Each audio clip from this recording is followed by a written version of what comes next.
We Canadians have had enough of this liberal government destroying this once beautiful country for the past decade and are going to stand up and say enough is enough. We live in a democracy where the will of the people rules, not the will of a small global elite cabal that looks to get rich through Brookfield Asset Management and a bunch of NGOs. The Canadian people stand 75% against more mass immigration to our country. Whether you look at our housing market, our hospitals completely overwhelmed, GDP per capita ranking 50th out of 50 countries measured. There are so many indicators that our country cannot withstand more immigration. Yet what does Mark Carney do?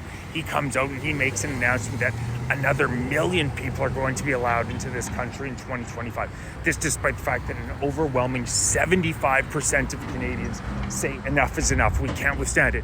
To make matters worse, Carney also said no longer will the Canadian government even be reporting how many immigrants are allowed into the country moving forward. This is anti-democratic.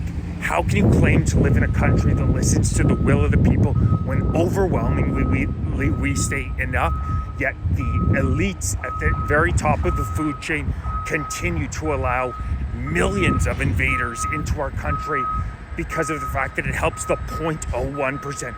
It helps Brookfield Asset Management's bottom line while absolutely continuing to decimate the middle and lower class Canadians. They'll yell at you, you're a xenophobe, you're a racist. It has nothing to do with that. It has to do with the fundamental belief that the primary responsibility of a government is to the citizens that elected it. And the Liberal government, led by Mark Carney, are currently engaging in a dereliction of their duty by allowing another 1 million immigrants in, when over the past 10 years, they've allowed 8 million and 75% of Canadians are against it. And Mark Carney says, well, I worked at Brookfield Asset Management. We have $37 billion worth of real estate in Canada. I need to keep pumping the value up. It's already doubled in the past decade since Trudeau's mass immigration started. We need to continue to pump those numbers up. Damn the Canadian people. We have had enough. We have had enough of Mark Carney stomping all over our Charter of Rights and Freedoms and telling us what we are and aren't allowed to say. Setting up digital safety commissions where Canadians can be put under house arrest and given an ankle bracelet for pre-crime, for being reported for something somebody fears they may see in the future, for being able to be thrown in prison for so-called incitement to genocide. The freedom of expression is enshrined in our Charter of Rights and Freedoms, and the reason it exists in the first place is to defend speech that you don't agree with. Of course, there's an incredibly small percentage of speech like yelling fire in a movie theater that cannot be allowable.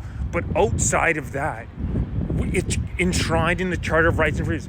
Why did the Liberal government continue to attack Canadians' ability to express themselves freely? It's because they want to set a culture of fear where Canadians muzzle themselves. They'll have a few high-profile people going to jail for speech, and the remainder of the society will muzzle themselves. It's absolutely disgusting behavior, yet Carney and the Liberals continue to engage in it. We've had enough of ESG green initiative policies. The Canadian natural resources are some of the best in the entire world, yet we continue to be handicapped by these ridiculous green ESG initiatives that, what do you know, Mark Carney and Brookfield profit off wildly. Incredibly, Carney is heavily invested in oil and gas pipelines outside of Canada. Outside of Canada, he has invested in hundreds of pipelines around the world through Brookfield. So it's rules for thee, not for me. Perfect example of it. I looked into it. There's 100 investments in oil and gas pipelines Carney oversaw when he was the vice chair at Brookfield. Yet in Canada, we've been absolutely handicapped, despite the fact that we are one of the most resource-rich nations in the entire world. Since 2015, Justin Trudeau's election, of 50 countries measured in terms of GDP per capita, Canada ranked dead last. GDP per capita is a much better indicator of how well your economy is doing. It's on a per-person basis rather than overall GDP. Sure, you can allow unlimited numbers of immigrants and your GDP is going to go up, but that has nothing to do with your standard of living for your middle and lower classes, which continues to go down and down and down, further and further and further. Again, this is an example of Carney looking out for the best interest of Brookfield Asset Management rather than the Canadian people. Prefab housing. The vast majority of Canadians I knew do not want to live in prefab houses. Yet Carney, one of the few major projects that he's gotten off the ground, $25 billion investment in prefab housing. Guess what? Brookfield Asset Management owns Modular. What do? They build prefab housing. It's truly shocking the amount of insider dealing that's going on. And our corporate media, CBC, CTV, report on absolutely none of it. It's disgusting. We now live in a two-tiered police state where if you're out at a pro-Palestinian march, you're allowed to roll fake body bags out on the ground, have fake blood on your hands, shout the most vile things I've ever heard, have masks on. The list goes on and on and on. But because what you're protesting for falls under the liberal ideology, carte blanche, do whatever you want. I'm attempting to organize pro-Canadian protests, and it's nearly impossible to get a permit passed. Can't hear anything back from the government. The two-tiered police state is so clear. I can't believe they can get away with it. You get the red carpet rolled out for you if you're on a government-aligned ideology. A massive part of their voter base, 80% of the immigrants arriving from the Middle East are voting Liberal. They need these people. It's so anti-Canadian. Yet if you get out with a pro-Canadian, pro-sovereignty message, you bet your last dollar that CBC is going to plaster right-wing extremists all over their website, talk about how this is the end of democracy.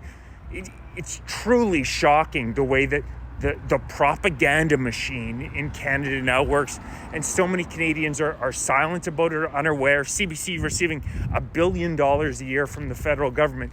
How do you think they're going to report on things? Come on, this is just common sense.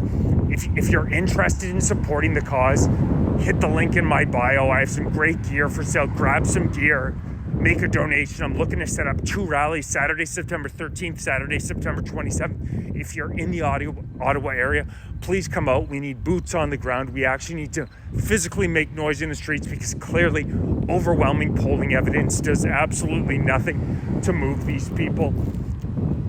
But I know the Canadian patriots are ready to hit the streets. In the UK, they've already seen, they have organized rallies on Saturday, September 13th. Tommy Robinson expecting 500,000 people out.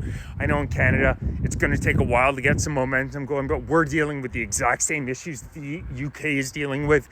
And I know there are hundreds of thousands, millions of Canadian patriots who are fed up with what's going on in this country and ready to fight back.